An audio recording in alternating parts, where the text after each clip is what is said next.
Welcome to week 3 of our study through the book of Revelation. We've been going through some of the highlights of the book of Revelation, giving a few waypoints across the book to help us get a lay of the land as we enter what can be very dense and overwhelming terrain. And that's especially true today. But if we give it just a little prod, it opens right up. And I think you'll even find it familiar. So this week we're in chapter 12. At this point, go ahead and pause the video and read chapter 12 together and join us back here.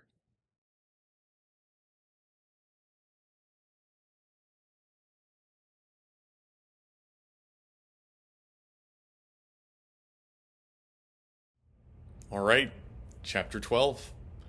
We're just coming from a part of Revelation designated by 7 blowing trumpets. They're kind of like the trumpets that sounded on the 7th day when the Israelites marched around the walls of Jericho. And chapter 11 ended with the sounding of the final trumpet, the 7th trumpet. And rather than the walls of Jericho falling down, here we see the walls of a different kingdom with a different enemy begin to crumble. So let's get into it. Here's the first character to appear on the scene when you look at the chapter. A woman, clothed with the sun, with the moon under her feet, wearing a crown of stars. And she's pregnant and about to give birth.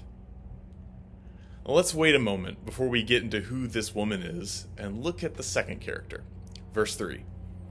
A great red dragon appears with 7 heads, 10 horns, and also crowns on its many heads. And the dragon is standing in front of the woman, waiting to consume the son about to be born. Now remember, Revelation is telling a story of this world, but from the vantage point of heaven. It's the same stuff, but it appears differently, and usually, and especially in this case, with much more consequence. We've seen this sort of reptile before. Verse 9 calls him the deceiver. This is the serpent who deceived Adam and Eve. And now he's after the woman again. So this pregnant woman in this story symbolizes or figures many different women. She is Eve. She's the mother of all the living. And Satan is after each of Eve's offspring. But this is also another woman who gives birth to a son who is to rule all the nations, like the text says. Mary. We're reading a kind of haunted, otherworldly Christmas story here. She's pregnant with the King of Kings, and Satan is dead set on stopping it. Now look at it. Mary and Joseph, they fled to Egypt to hide from Herod's Roman Inquisition that was set to find the find the foretold King of Israel. And in verse 6, the same happens here. This woman flees to hide in the wilderness. And I see another female character who seems to fit this woman, the bride of Christ, the church. And the church is she's bearing a child, bearing the good news of Jesus. And that church, our church, has a real enemy, dead set at stopping it. I mean, have you ever heard of spiritual warfare? Look at the next verse, verse 7. And a war broke out in heaven. The son is born and a war breaks out in heaven. You need to know that we have a real enemy. And there is a real war over who rules this world. We have an enemy, a serpent and a dragon who wears crowns like he is king. Ephesians 6 says, "For we wrestle not with flesh and blood, but against principalities, against powers, against rulers of the darkness of this world, against spiritual wickedness in high places."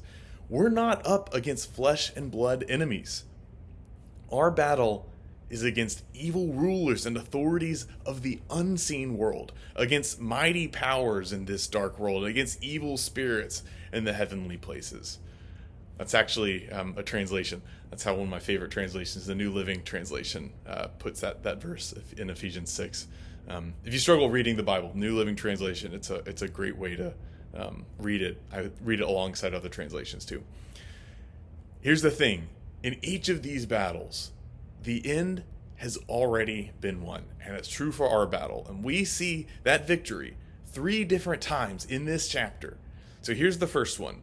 There's 3 different battles. The first one is in heaven. Michael and his angels battle against the dragon and his crew, and they beat them out of heaven. Verse 8 says, "But they were defeated, and there was no longer any place for them in heaven. The great dragon was thrown down, that ancient serpent who is called the devil and Satan, the deceiver of the whole world. He was thrown down to the earth, and his angels were thrown down with him." Fun fact, Michael's name actually just means, "Who else is like God?" It signifies that the true warrior in this battle is God. So Satan, there's battle between Michael and his angels against Satan, the dragon, and his angels, and Satan gets thrown down to the earth, and he comes after the woman again. But he finds that he's fighting even against the grain of the universe. Even the earth opens up to come to her aid. When the dragon spews a flood from its mouth against her, it spews this flood of judgment, and the earth opens up and swallows the river that the dragon had poured from its mouth. And so the dragon leaves in rage again. Verse 17, now against those who hold to the testimony of Jesus. These battles depict a 3-tiered story of the fall of Satan by the kingship of Jesus. It's built in this multi-lensed way to show us that when we read Revelation, we're reading living history. This is the story of the victory of Jesus dispersed in time. And the book, it doesn't even leave hell to the realm of Satan. He falls from heaven, he goes to the earth, and he's going after these people. And then, and Jesus said in chapter 1, he says, "I have the keys of death and Hades." In this story, we get to see the world how Jesus sees it. And he told us, when he saw the disciples healing the crowds and casting out demons, he sent out 70 people to go do that. And they come back and they report and they tell everything that they did. And Jesus says, "I saw Satan fall like lightning." That's what chapter 12 is. Satan falling again and again and again at the kingship of Jesus. And the reason that Satan will keep making the same mistake over and over again is this. He is the deceiver, and he's deceived even himself. He's the father of unbelief, unable to accept the truth of history. And he will keep spewing lies out of his mouth in desperate effort to try to get you to believe them. But Revelation is showing us that all we need to do is hold to the truth, the testimony of Jesus. That's what verse 11 says. It says, "They have conquered him by the blood of the Lamb and by the word of their testimony."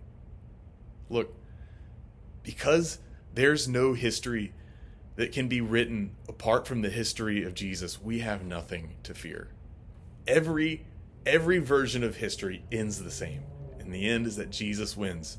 And though Satan's rage is renewed with each generation, yet do we get to watch him fall again like lightning. Jesus wins. Y'all know that's the message of the book. There's so much more to say. I love this one. But I'm going to leave it to y'all. Enjoy your discussion.